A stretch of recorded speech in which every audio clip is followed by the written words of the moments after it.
Olá pessoal, bom dia. Tá? Meu nome é Renato Ferreira Pinheiro, tá? Eu sou professor da área de Direito. Eu vou trabalhar com vocês a parte da legislação do Sistema Único de Saúde, a legislação do SUS. Tá? O que engloba essa parte aí da legislação do SUS? Os editais costumam pedir a Lei 8080 e a Lei 8142, a Lei Orgânica do SUS e a lei que define a Conferência da Saúde. Além dessas duas leis que costumam pedir no edital, a gente vai pegar um pouquinho da saúde na Constituição, o artigo 196 ao 200. Por quê? Porque a base da Lei 8080 foi a Constituição. Então, nem todo concurso, né, diz de forma expressa no edital parte da Constituição. Tá? Mas eles pedem. Tudo que nós vamos ver na Constituição se repete na Lei 8080. Seria como se fosse um resumo da 8080, a parte da Constituição. Então é pertinente nós olharmos. Outro ponto também que costuma cair na prova, né, e não está de forma expressa no edital, é a saúde da criança e do adolescente e a saúde do idoso. Tá? Por quê? Porque lá no ECA, no Estatuto da Criança e do Adolescente, né, a Lei 8069, retrata que é dever do Sistema Único de Saúde, a proteção, o cuidado, a saúde da criança e do adolescente. Então tem tudo a ver com o SUS. Tá? E no Estatuto do Idoso, da 10.741, tá? Retrata que é dever do Estado a saúde da pessoa idosa. Tá? Também com políticas públicas, né, voltado às doenças que atingem preferencialmente ou principalmente a pessoa idosa e um tratamento através do Sistema Único de Saúde. Tá? Então nós vamos dar um apanhado, né, inicial na Constituição, onde fala da saúde, depois a gente vai rapidamente no ECA e no Estatuto do Idoso, e em seguida a gente entra na Lei 8080. Tá? Então esse é o nosso apanhado geral. Tu tem um materialzinho, tu tem uma apostila aí que tu pode acompanhar. Inicialmente aí eu trago um resumo sobre o Sistema Único de Saúde, tá? Da parte da Constituição, em seguida, né, as duas leis que eu acabei de citar, e posteriormente aí a Lei 8080 e 8142. São questões simples, são questões fáceis, tá? Dá para a gente conseguir fazer isso aí com bastante tranquilidade no concurso. A princípio é um pouco complicado, né, para ti que está estudando isso aí, tu chegar à consciência de que a aula, a matéria é legislação do SUS. Tá? Nós estamos trabalhando com lei. Então não há uma interpretação geral, mas sim decorar a letra da lei. Se tu pegar as questões, tu vai perceber que é cópia da lei. É cópia da lei. Tá? Eu sou da área jurídica. Tá? Eu não sou da área da saúde. Mas praticamente a maioria de vocês que estão assistindo é da área da saúde. Tá? Então, às vezes, tu quer entender, quer interpretar, mas não é isso que cai na prova. Tá? O que vai cair na prova aí é a cópia da lei. É a letra da lei. Todas as questões de legislação, se tu abrir a lei, né, geralmente a Lei 8080, tu vai achar a resposta ali dentro. Tá? Então, eu vou dar uma entendida no como é o sistema, mas eu vou ter que decorar a lei. Tá? Então a gente vai ter que trabalhar assim, porque é assim que cai nas provas. Né? Tanto aí nos anexos vocês têm aí 30 e poucas questões, 40 questões, não lembro direito. Tá? Que tu pode acompanhar aí como é que funciona e o que pode vir aparecer na tua prova. Beleza? Então, sem mais delongas, vamos dar início aí à parte, né, da legislação do SUS.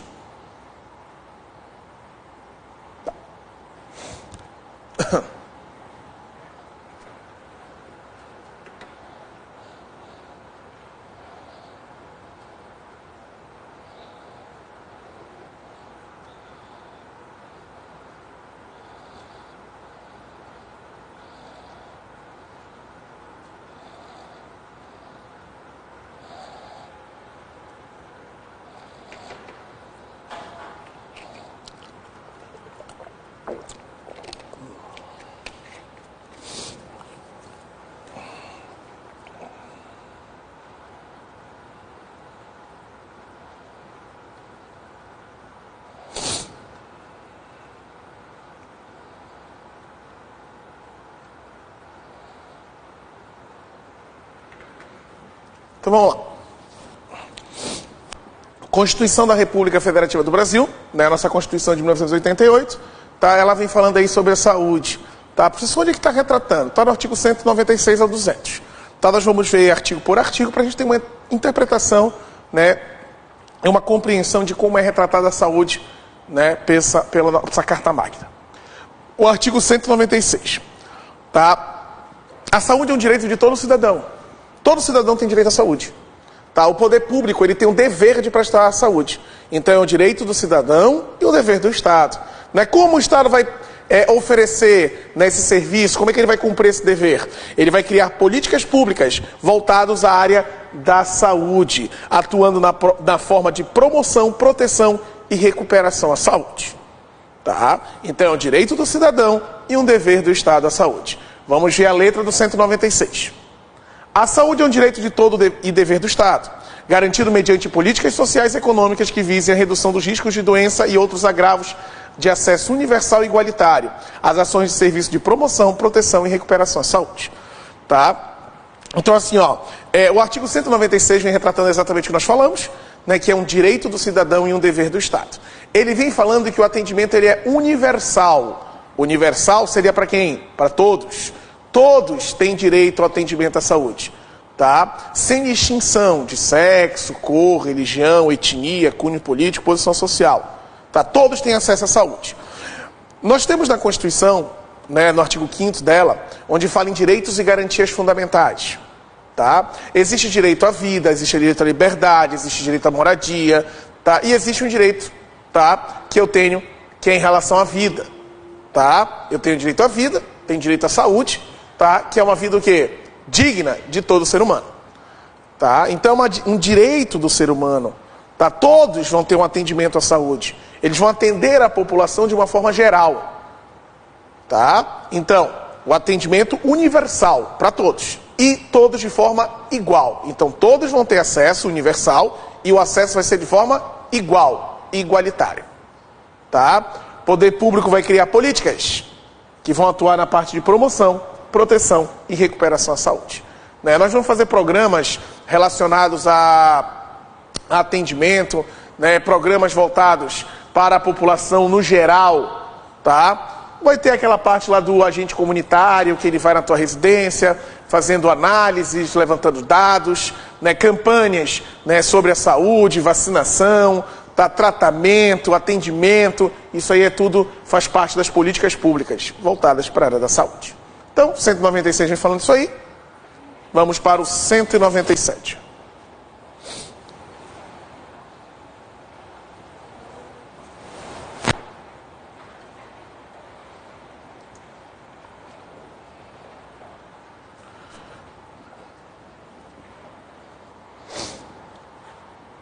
Olha só, a saúde é um dever do Estado, tranquilo, você já entendi que é um dever do Estado.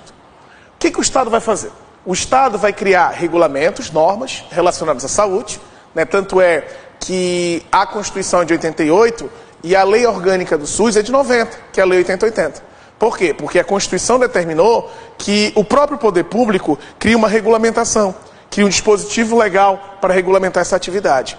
Tá? Então, ele cria as normas, o poder público cria as normas relacionadas à saúde, fiscaliza o cumprimento dessas normas e controla essa atividade.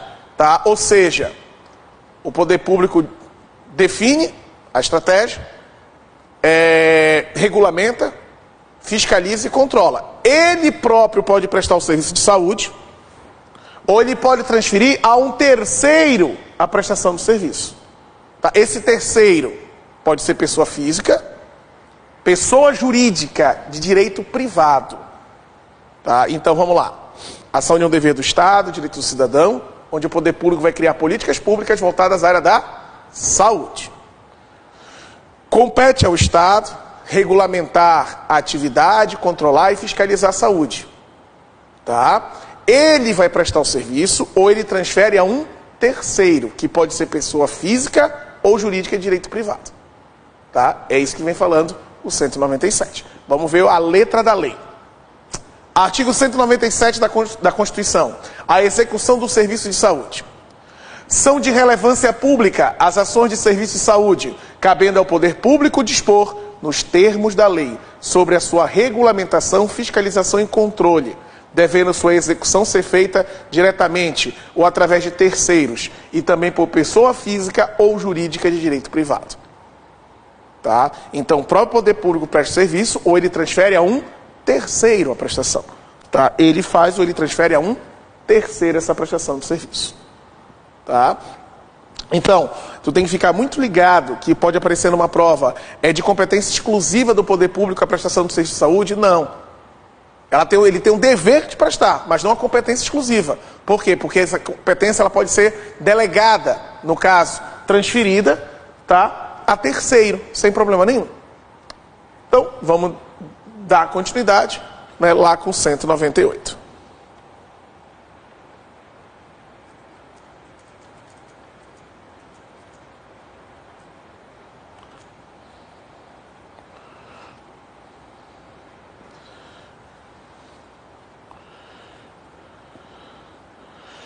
Então, assim, ó, 198 vem retratando o quê? O serviço de saúde. Vem falando das diretrizes do Sistema Único de Saúde, tá? O Sistema Único de Saúde, o SUS, né, vai atuar de forma regionalizada e hierarquizada, tá? Então, a saúde é um direito do cidadão e um dever do quê? Do Estado.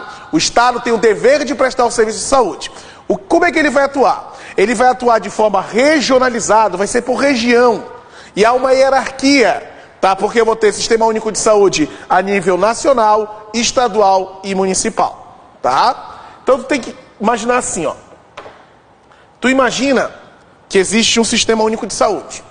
Tá? Imagina que a capital da República, que é Brasília, tá? Lá teria o atendimento à saúde através do Ministério da Saúde. Só que não tem como só em Brasília ter um atendimento. As pessoas iam vir do Acre, de Florianópolis, tá? Vinha do Pará, de Belém, né? Vinha da Bahia. Não tinha como todo mundo ir para a capital. Então vamos fazer o seguinte, vamos descentralizar o serviço. Tá? Vamos ter um atendimento, tá? Em todos os estados. Tá? Vamos ter um atendimento nos municípios.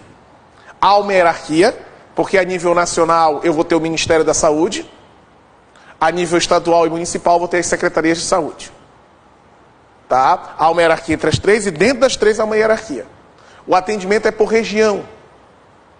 Tá? Então, o atendimento à saúde vai ser de forma regionalizada e hierarquizada. São as diretrizes do SUS. Aí você tem que ficar muito atento. Vou até anotar aqui, não costumo trabalhar muito, né, fazendo anotação, mas existem umas que são bem pertinentes. Tá? São diretrizes. São diretrizes do Sistema Único de Saúde.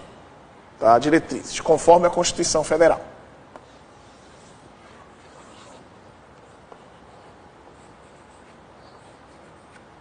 São 3 as diretrizes. Tá? Primeiro, só para saber, o SUS vai atuar de maneira hierarquizada e regionalizada. Primeira diretriz. A descentralização. A descentralização. Então o SUS vai atuar em área de forma descentralizada, tá? Com uma direção única em cada esfera do governo. Por que direção única? Eu tenho 3 esferas. A nível nacional, a nível estadual e a nível municipal. A nível nacional, eu vou ter o Ministério da Saúde.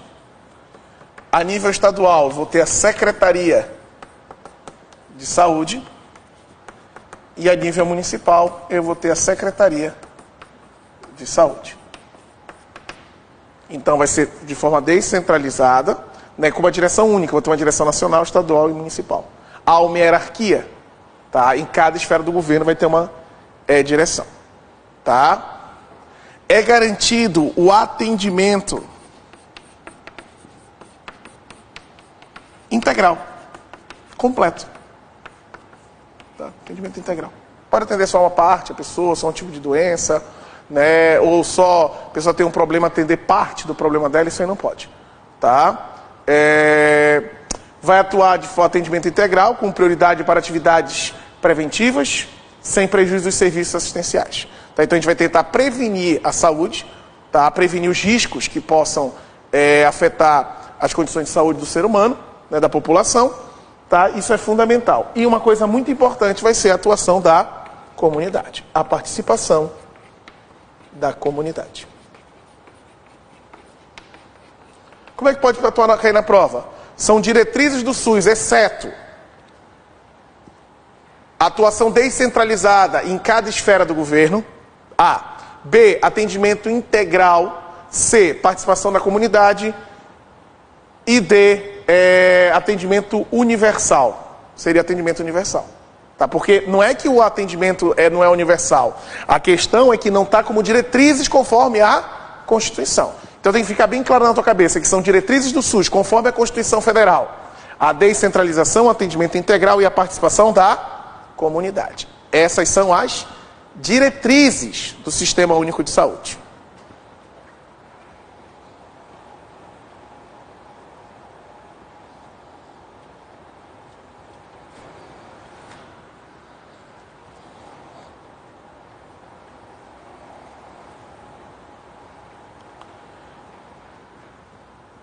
O que acontece é o seguinte.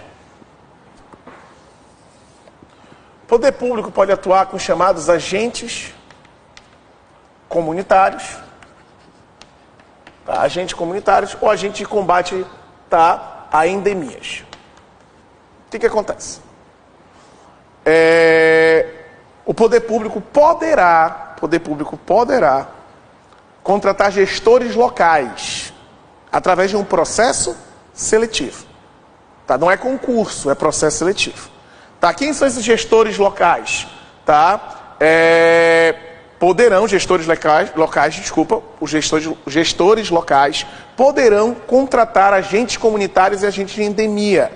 Esses agentes poderão ingressar mediante mediante processo seletivo. Tá? A União, através de lei, vai fixar o teto mínimo de um agente comunitário e agente de endemia. Se eventualmente o município contratar esses agentes e não tiver orçamento para pagar o salário deles, a remuneração, tá? O governo federal vai dar um subsídio, né, para atender esse teto mínimo da atividade. Isso está tudo no 198. Vamos ver lá o que fala a Constituição. Os gestores locais do Sistema Único de Saúde poderão admitir agentes comunitários de saúde e agentes de combate à endemia por meio de processo seletivo. Vai ser feito um processo seletivo para a contratação dos mesmos. Não é obrigatória a contratação e não é obrigatória através de processo seletivo. Pode nem realizar e fazer a contratação direto. Tá? De acordo com a natureza e a complexidade dessas atribuições e requisitos específicos para a sua atuação. Parágrafo 5º. A lei federal disporá sobre o regime jurídico, o piso salarial profissional nacional, as diretrizes para o plano de carreira, regulamentação das atividades, agente comunitário de saúde e agente de combate à endemia, competindo à União, nos termos da lei, prestar assistência financeira complementar ao Estado, Distrito Federal e Município para cumprimento do referido piso salarial. Tá? Então, o parágrafo 5º vem falando que será criado um regime jurídico para essa atividade de agentes comunitários e agentes de endemia, onde as normas, regulamentação estarão fixadas no mesmo, tá? E compete à União o auxílio financeiro, em caso dos estados e municípios não ter condições de pagar esse teto mínimo aí para o agente comunitário e agente de endemia. Além das hipóteses previstas no parágrafo 1º do artigo 41 e parágrafo 4º do 169 da Constituição, o servidor que exerça funções equivalentes a de agente comunitário de saúde ou combate à endemia poderá perder o cargo caso descumprimento dos requisitos específicos fixados na lei para o seu exercício. Vamos entender. O parágrafo 6º vem falando: ressalvadas hipóteses previstas no parágrafo 1º do 41 e o parágrafo 4º do 169. O agente vai perder o cargo se ele descumprir, tá, um dos requisitos específicos. Vamos botar que lá no edital pedia nível médio. No edital lá do processo seletivo pedia nível médio. E aí tu fez lá o processo seletivo, entrou, tá, e depois comprovaram que o teu diploma de nível médio é falso. Tu perdeu um dos requisitos. Tu vai deixar de ser agente comunitário. Tá? Vem falando isso. Tu perdeu um dos requisitos específicos, tu deixa de exercer a atividade. Tá, professor, mas o que fala ali no... o que fala ali no 41 e no 169? Tu não precisa saber, mas eu vou falar. Tanto o servidor público, tá, estatutário, efetivo, quanto um comissionado, ou quanto até um temporário, eles podem ser demitidos. Tá? Eles podem ser demitidos através de um processo judicial. Tá? Eles cometeram um crime e sofrem um processo judicial e são demitidos. ou uma infração administrativa prevista na lei do servidor, também são demitidos. Tá? E tá a possibilidade dele ser exonerado, tá? Se ele não passar numa avaliação que é depois do estágio probatório, a gente chama de avaliação periódica de desempenho, e isso está no 41. E o 169 fala o excesso de despesas. Se o poder público não tiver dinheiro para pagar os servidores, o poder público pode mandar embora os servidores. Tá? Só que tem que pagar multa para quem é concursado. Aí geralmente eles mandam embora quem não é concursado, tipo um temporário ou um comissionado. Tá? Então, beleza. A gente vê o agente comunitário, cuidado. Né? Pode os gestores locais contratar agentes comunitários através de um processo seletivo. Não é concurso, é processo seletivo. E a União vai fixar o teto mínimo deles. Tá?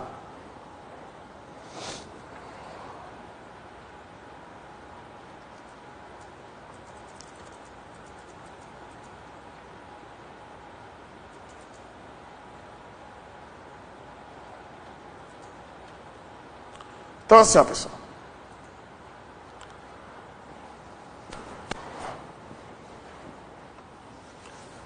A iniciativa privada.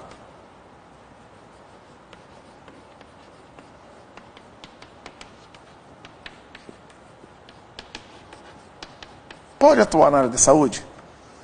Pode. A saúde é livre à iniciativa privada. Tá? O poder público ele permite a atuação da iniciativa privada na saúde, tá? Mas quem controla é o poder público. Como o poder público sabe, tem consciência de que é um dever do Estado o atendimento à saúde, muitas vezes ele não consegue atender de forma direta. Ele tem que fazer contratos e convênios com a iniciativa privada para prestar o serviço de saúde. E quando ele faz um contrato ou um convênio com a iniciativa privada, ele dá prioridade às instituições sem fins lucrativos, instituições filantrópicas sem fins lucrativos. Tá? Ele vai dar prioridade a esse tipo de atividade. Tá? Se aparecer numa prova, é vedado o poder público fazer a transferência de recursos financeiros à iniciativa privada, com fins lucrativos. Tá certo. Tá, professor, mas se ele fizer um contrato ou um convênio, né, para prestar um serviço de saúde, tipo um hospital particular que tenha fins lucrativos, ele vai ter que pagar por esse serviço. Mas quando a Constituição, no artigo 199, parágrafo 2º, retrata que é vedado o repasse de verbas públicas, ele se refere a uma doação. Então não pode, o Estado fazer uma doação, tá, de dinheiro para uma instituição privada, tá, com fins lucrativos. Não pode isso aí. Mas ele poderia doar sem fins lucrativos. Então vamos lá. Quando ele faz o contrato e o convênio, ele tem que pagar por esse serviço. Tudo bem? Beleza, tem que pagar o serviço, foi prestado, tem que ser pago. Só que quando fala na Constituição repasse de recursos, seria uma doação. Aí não pode quando é com fins lucrativos. Às vezes aparece na prova. É vedado o repasse de recursos públicos a qualquer tipo de instituição, sem ou com fins lucrativos. Está errado. Porque só é vedado para com fins lucrativos. Tá? Então isso aí é vedado. Tá? E empresa de capital estrangeiro? Empresa de capital estrangeiro, tá, não pode investir dinheiro no Sistema Único de Saúde, salvo nos casos previstos em lei. Aí o que aconteceu? A Constituição proibiu as empresas de capital estrangeiro investir na saúde no Brasil.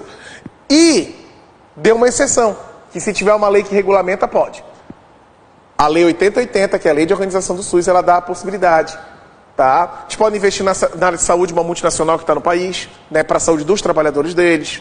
Tá? Pode também investir em pesquisas aqui, se pretendem futuramente instalar, né, atendimento à saúde no país, tá? Um hospital, alguma coisa nesse sentido. Né, e pode. A gente vai ver quando a gente estudar a Lei 8080. Tá? Então vamos ver a letra da lei aí, o artigo 199.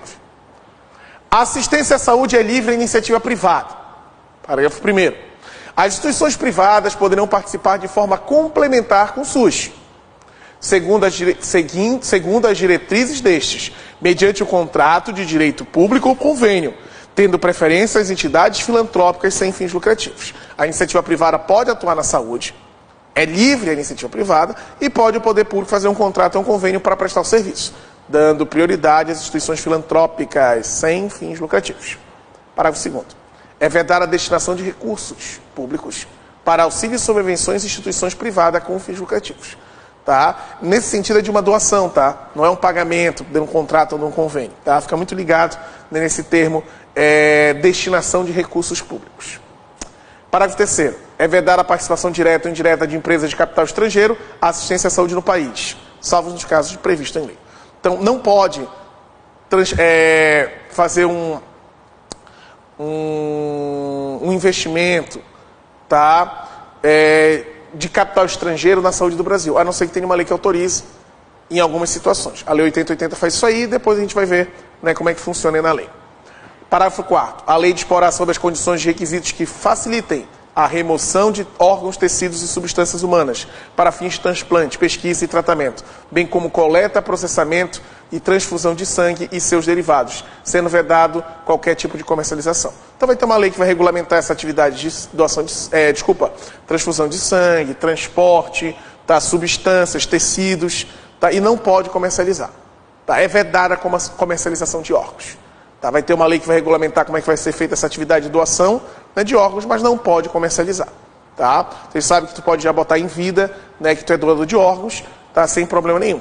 Tá? Mas tu não pode vender esse órgão em vida. Ah, vou vender, quando eu morrer, né, o meu fígado, o meu pulmão, né, já vou estar vendido, ou vou vender. Não pode, né, porque é vedada a comercialização de órgãos.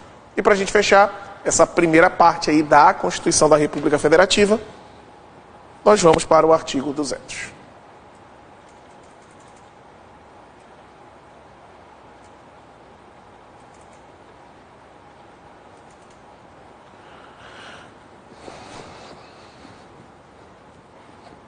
Então vamos para o artigo 200. Atribuições do SUS.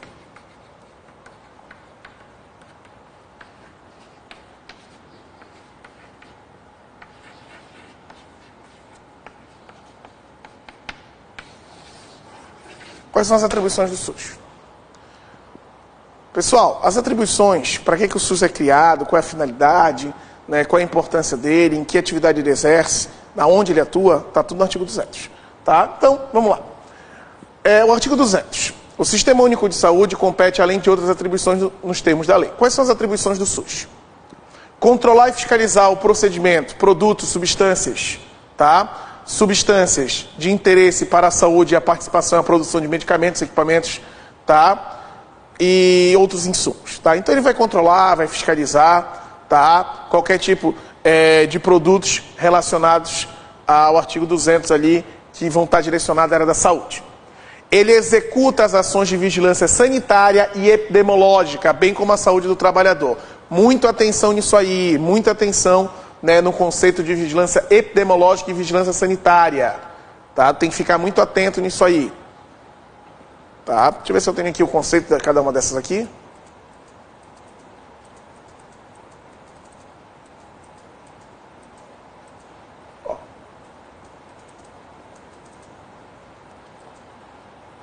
Isso aqui cai demais na prova, tá? Diferenciação entre vigilância sanitária e vigilância epidemiológica.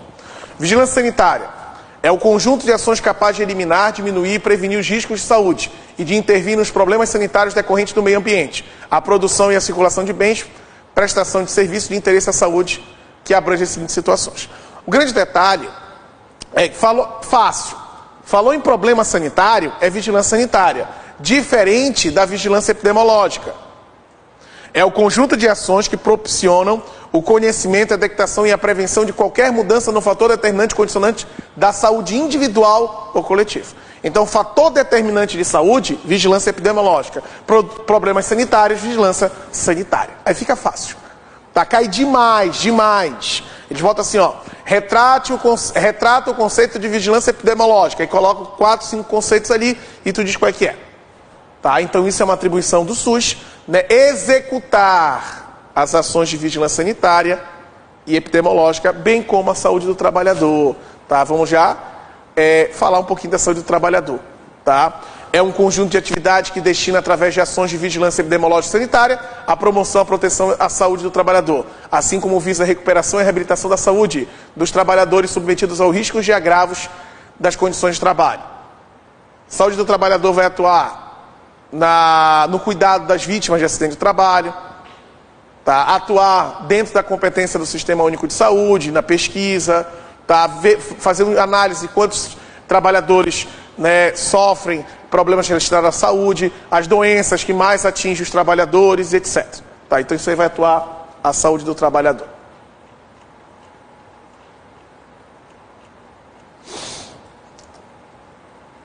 No âmbito da atribuição do SUS, ordenar a formação de recursos humanos na área da saúde, participar da formulação de políticas e de ações de saneamento básico, incrementar em sua área de atuação desenvolvimento científico, tecnológico e inovação, fiscalizar e inspecionar alimentos, participação no controle e fiscalização em produção de transporte, guarda, utilização de substâncias, tá? E colaborar com a proteção do meio ambiente. Cuidado, ela não faz a recuperação. A atribuição do SUS é participar da proteção do meio ambiente. Muita gente confunde, tá? Que não é recuperação e acha apenas que a atribuição relacionada ao meio ambiente são dos órgãos ambientais. Não. O Sistema Único de Saúde também vai atuar na proteção do meio ambiente. Beleza? Então, essa primeira parte aí, introdutória, né, que seria o Sistema Único de Saúde, a saúde no dever do Estado, tá? Né, a gente fecha aqui, que é parte da Constituição, e agora a gente vai deixar um tempinho aí para vocês fazerem alguns exercícios, tá, da nossa apostila. Então a gente pode pegar aí na apostila o exercício 1 ao 10 e fazer aí os 10 primeiros exercícios ali, que são bem simplesinhos, né, são os mais fáceis para te treinar. Beleza? Então vamos lá.